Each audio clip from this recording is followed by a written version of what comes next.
En 4 mois, nous avons quand même fait de grands pas.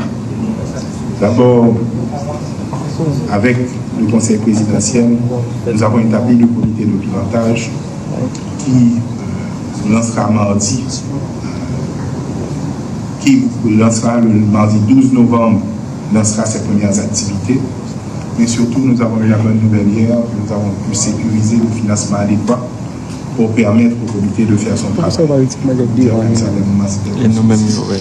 Avec l'appui technique de la primature, la collaboration avec la communauté internationale et l'engagement du secteur public haïtien à financer ce que nous estimons comme important à la transition, nous pouvons annoncer aujourd'hui que ce comité aura à sa disposition toutes les ressources qu'il lui faut pour pouvoir effectuer ce travail.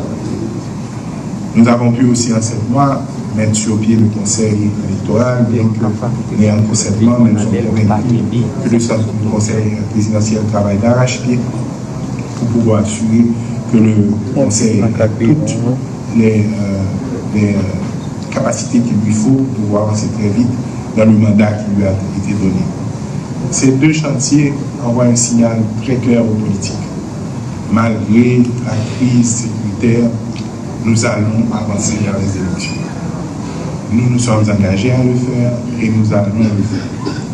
Nous envoyons un signal très clair aux politiques que c'est le moment pour vous de venir participer activement et constructivement dans ce dialogue sur la Constitution, mais aussi c'est le moment de commencer à vous organiser pour vous préparer à aller aux élections, à mobiliser, à sensibiliser la population pour que nous puissions une fois pour toutes rompre avec des décennies de pratiques qui nous ont de manière continue emmenés vers cet abîme que nous vivons aujourd'hui.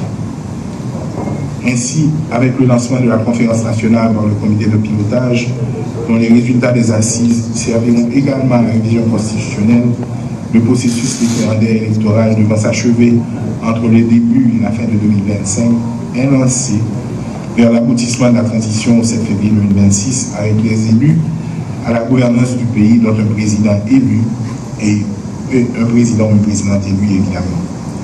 La mise en œuvre, la réalisation et l'aboutissement de ces 2 grands chantiers de la transition constituent, à n'en pas douter, de grands défis dans le contexte sécuritaire, économique, social, humanitaire que vous connaissez tous. Cette journée d'échange sur les défis et les conditions de réussite du processus référendaire électoral arrive donc au bon moment dans le cheminement des délais impartis de la transition pour ces 2 chantiers.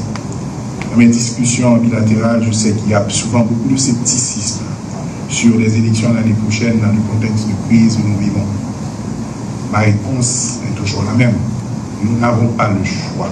Le peuple haïtien s'attend à ce que nous livrons et nous gagnons cette bataille en son nom. Et nous sommes engagés à le faire. C'est pour ça d'ailleurs que cette année encore, dans le budget, nous avons pris les dispositions pour que d'ici la fin de l'année, près de la moitié de ce qui est estimé pour pouvoir aller aux élections est déjà couvert. Et nous avons déjà commencé le processus de la mobilisation des ressources supplémentaires pour que nous n'ayons pas de problème de ressources de C'est pour ça d'ailleurs que nous avons renforcé notre équipe pour pouvoir donner l'accompagnement qu'il faudra au CEP, au conseiller, pour que lui aussi puisse faire son travail dans un environnement qui lui permettra quand même d'arriver et de maintenir un calendrier qui doit déterminer, j'espère, dans les prochaines semaines. Les recommandations qui suivront de ce forum permettront de préparer le terrain pour faire face aux grands enjeux et défis politiques de la phase de vitesse de croisière de la transition à partir, j'espère, de janvier 2025, notamment la conquête de la confiance et de la participation de la population dans le processus.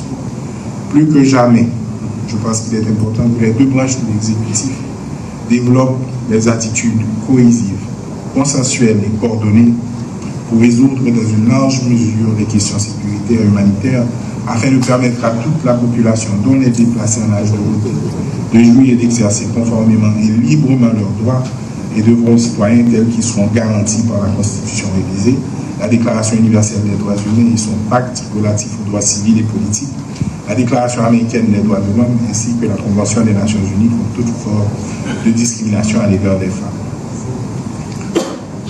Nous continuons à avancer et nous ne pas faire mal. nous pour aller vers le référendum pour 2025. C'est pas gain pour ça. C'est en février 2026, constitution en route. Élu dans tel pays qui sortit dans bon genre d'élection, sans magouille, sans violence, sans contestation. C'est garanti ça, je dis. Merci.